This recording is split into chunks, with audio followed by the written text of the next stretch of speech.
ہائے ہائے اللہ اکبر. تو زندگی کے اندر جو ہے نا جی، یہ قیمتی چیزیں ان کو رکھنا چاہیے، اپنے دل کا مہمان بنا کے رکھنا چاہیے. یہ آپ کے قلب کے لیے بہت ضروری چیزیں ہوتی ہیں.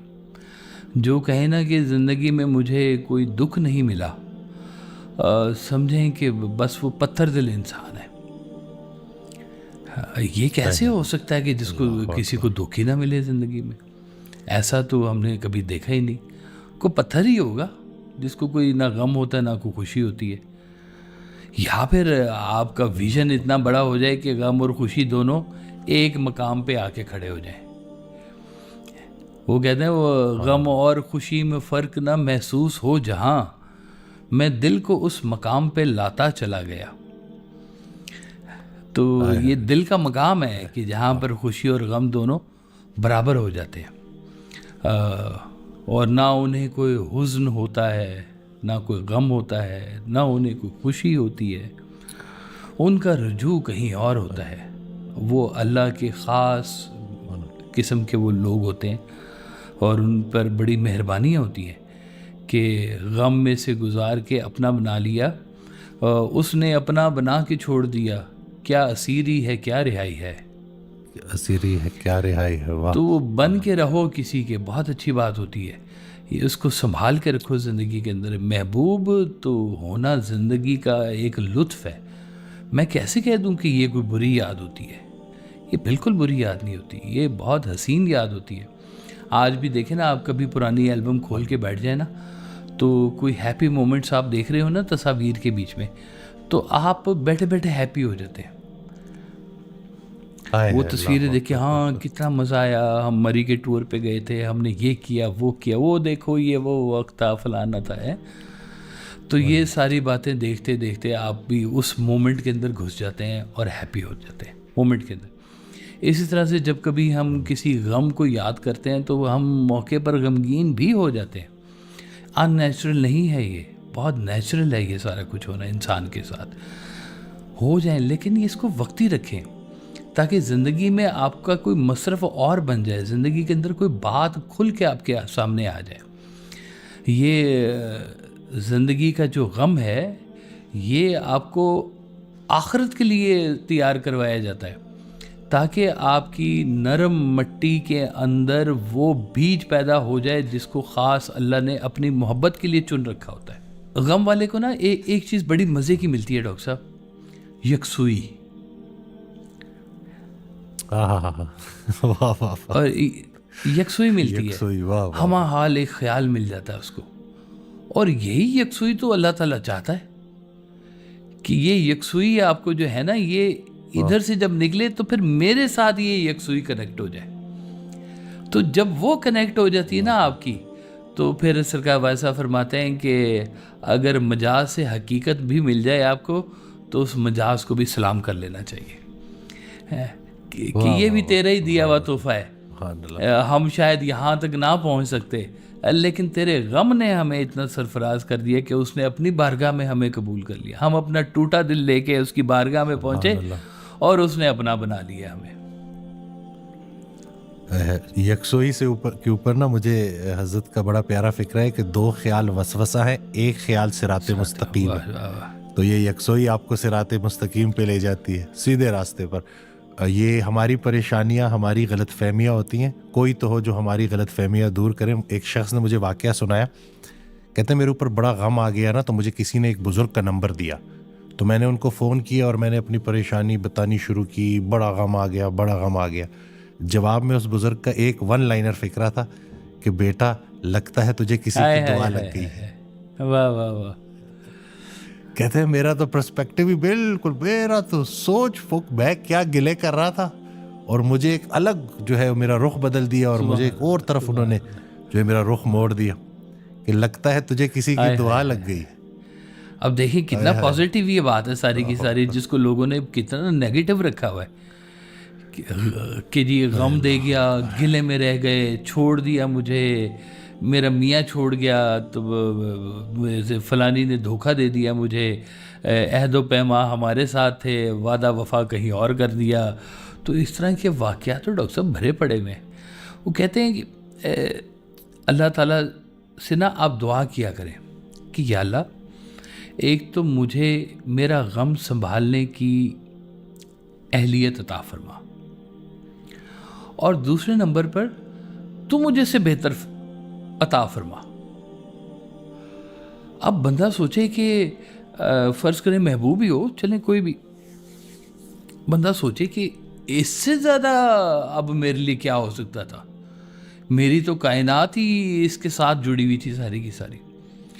لیکن جب آپ کی دعا کہیں قبول ہوتی ہے نا، تو اللہ تعالیٰ پھر آپ کا جو نصیب ہے وہ ایسی جگہ پہ جوڑتا ہے جہاں پہ آپ کو اپنے نصیب پر ناز ہونا شروع ہو جاتا ہے۔ آپ اس سے کمیونیکیٹ تو کر کے دیکھیں، اس سے بات تو کر کے دیکھیں، اس سے کہہ کے تو دیکھیں کہ یا اللہ تعالیٰ مجھے سے بہتر عطا فرما۔ اب پتہ نہیں وہ آپ کے قابل نہیں تھا یا آپ اس کے قابل نہیں تھے، جو بھی تھا، لیکن مالک تو سارا کچھ کر سکتا ہے۔ وہ ایک جگہ پہ سرکار نے فرمایا نا کہ اللہ چاہے تو کیا ساروں کو مسلمان نہیں کر سکتا، مومن نہیں بنا سکتا؟ آپ نے کہا جس دن سارے مومن ہو گئے نا، اس دن قیامت آ جائے گی، جاب ختم۔ تو یہ اس کی منشا ہی نہیں ہے۔ اس کی منشا ہو کہ وہ ساروں کو خوش رکھنا چاہتا ہے تو وہ رکھ سکتا ہے، یہ اس کی منشا ہی نہیں ہے۔ اس نے دکھ خود پیدا فرمایا ہے، اس نے خوشی خود پیدا فرمائی ہے، وہ ان دونوں چیزوں کا خالق خود ہے۔ تو یہ بات سمجھیں کہ بھیجنے والا کون ہے؟ اگر بھیجنے والے کے ساتھ آپ کا جب تعلق بننا شروع ہو جائے گا تو پھر یہ جو دنیاوی آپ کے دکھ ہیں یہ کہیں سمٹنا شروع ہو جاتے ہیں۔ آپ کو یہ بات سمجھ آ جاتی ہے کہ یہ آیا کہیں اور سے ہے۔ یہ پرندہ جو آیا ہے نا، جس کو میں غم کا پرندہ کہہ رہا ہوں، تو یہ غم کا پرندہ راحت کا پرندہ بھی ہو سکتا ہے، وہ چٹھی راحت کی بھی ہو سکتی ہے، پیغام راحت کا بھی ہو سکتا ہے۔ اور اس نے کہا کہ جب میں غم کی چٹھی بھیجتا ہوں، پیغام بیچ میں راحت کا ہوتا ہے کہ اللہ آپ کو وہ غم دے کے اپنے قریب کر لیتا ہے، کہ آپ اپنے آنسوؤں کو لے کر جب اس کی بارگاہ میں جاتے ہیں تو وہ آنسو تو پھر نگینے بن جاتے ہیں، موتی بن جاتے ہیں، اور وہ موتی اس کی بارگاہ میں پھر قبول ہوتے ہیں۔ آپ سرکار ویسا تو فرمایا کرتے تھے کہ آپ اپنی رونی سی صورت یعنی کہ رو نہیں رہے، رونی سی صورت بنا کے بھی اس کی بارگاہ میں چلے جائیں گے تو وہ قبول کر لے گا۔ کجا کے اتنی کریم روتا نہیں دیکھ سکتا اپنے بندوں کو۔ تو آپ خلوص دل سے اس سے ایک دفعہ کہہ کے تو دیکھیں، وہ اللہ تعالیٰ بڑا بے نیاز ہے، بڑا رحم والا ہے، وہ بڑی آپ کو بہت چیزیں عطا کر سکتا ہے۔ آپ اس سے بس لو لگائیں۔ یہ جو زندگی میں آپ پھنس جاتے ہیں نا، تو یہ ایک قسم کا نا آپ کو وہ ہوتا ہے تنبیہ اللہ کی طرف سے، وہ دنیا کے پیچھے مت بھاگو، رک جاؤ، ٹھہر جاؤ۔ اب بھی غم دے کے بھی تھوڑی دیر کے لیے نا سائلنٹ کروا دیتا ہے انسان کو، کہیں پہ کوئی بڑا حادثہ دکھا کے ایک دم خاموش کروا دیتا ہے۔ آپ بڑے زور و شور سے چل رہے ہوتے ہیں اور پتہ چلا اسٹاک مارکیٹ رات کو گر گئی جی، او ہو، آپ رک گئے، اب کچھ نہیں ہو سکتا، loss has been done, damage has been done, ہو گیا، رک گئے، اب کیا؟ وہاں پہ جب کچھ نہیں سمجھ آ رہی ہوتی پھر انسان اپنی اس ذات کو آواز دیتا ہے جس سے اس کی ساری امیدیں وابستہ ہوتی ہیں۔ تو وہاں پر اس کو آواز دینا، اس سے تعلق بنانا، یہ اللہ کی منشا ہے کہ وہ چاہتا ہے کہ یہ میرے پاس آئیں، کسی طریقے سے بھی آ جائیں۔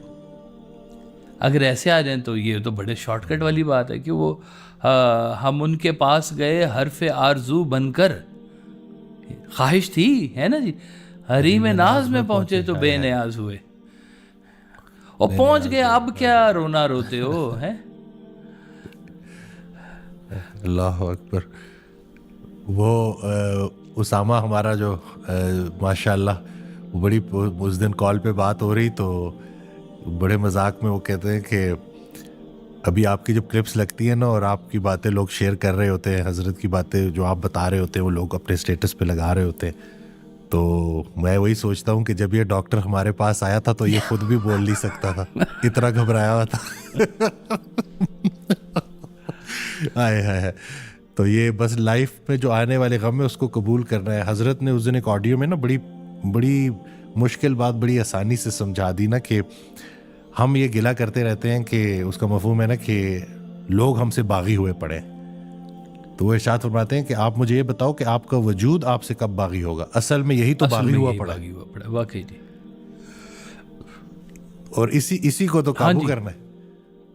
صحت کا غم مل جاتا ہے جی لوگوں کو. جس جسم کے اوپر ساری زندگی ناز کیا ہوتا ہے, ایک وقت میں آ کے وہ آپ کے اشارے قبول کرنا چھوڑ دیتا ہے, آپ کا کہنا نہیں مان رہا ہوتا. سانس چاہیے, سانس صحیح نہیں دے رہا, حرکت کرنا چاہ رہے گھٹنے ساتھ نہیں دے رہے, گوشت چبانا چاہ رہے ہیں دانت ساتھ نہیں دے رہے آپ کے, نبض اوپر ہو گئی, دل نیچے ہو گیا, سٹنٹ ڈل گیا, بائی پاس ہو گیا, پتہ نہیں کیا کیا ہو گیا. وہ آپ کا ساتھ تھا یہ سارے کا سارا.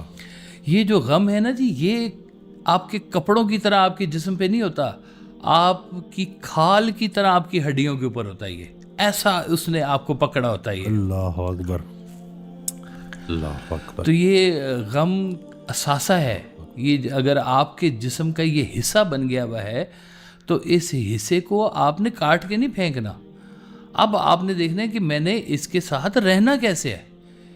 کیا خوشی کے ساتھ میں قبول کر رہا ہوں اس کو, یا میں غم کے ساتھ, یا میں گلے کے ساتھ قبول کر رہا ہوں. گلہ نیگیٹو تھاٹ ہے, شکوہ نیگیٹو تھاٹ ہے, اور آمین کہنا انتہائی پازیٹو تھاٹ ہے. آمین کہہ کے تو دیکھیں کہ یا اللہ تو نے غم دیا ہے, آمین. آمین جب آپ ایک دفعہ کہتے ہیں تو آپ کے کئی قفل کھل جاتے ہیں, کئی تالے کھل جاتے ہیں, رستے کھل جاتے ہیں آپ کے لیے. غم میں آمین کہنا بھی سیکھ لیں کبھی. وہ دیکھیں کتنا خوبصورت اللہ تعالیٰ نے کہا انا للہ و انا الیہ راجعون. سب کچھ ادھر سے آیا اور سب کچھ نے واپس آنا ہے. جو روح آئی ہے یہاں پر اس نے واپس جانا ہے. جب جانا ہی ٹھہرا تو تم یہاں پہ کون سی شکایتیں کر رہے ہو. اب کیا تھا, جان دی اسی کی تھی, حق تو یہ حق ادا نہ ہوا ہے. تو جو اللہ نے جان دیا آپ اس کا تو حق ادا کرو پہلے. ہر نماز میں ہم سورہ فاتحہ کے بعد آمین کہتے ہیں تو زندگی کو اوپر بھی آمین کہہ دیں جی. جو تکالیف ہے, جو پریشانی ہے, آمین قبول ہے. جیسے سرکار وائس صاحب نے فرمایا تھا نا کہ وہ دعا ہے نا کہ ربنا آتنا فی الدنیا حسنۃ وفی الآخرۃ, کہ دنیا بھی ہم صحیح چاہتے ہیں, آخرت بھی ہم صحیح چاہتے ہیں. تو کتنا آسان سا فارمولہ سرکار وائس صاحب نے بتا دیا کہ والدین خوش کر لو تو دین کام آ گیا آپ کا, اور بیوی بچے کو خوش کر لو تو دنیا بھی آپ کی کامیاب ہوگی. پوری دعا کا مفہوم جو ہے نا جی, یہ دو باتوں کے اندر چھپا ہوا ہے جی. ان کو بھی راضی رکھو, بیوی بچوں کو بھی راضی رکھو.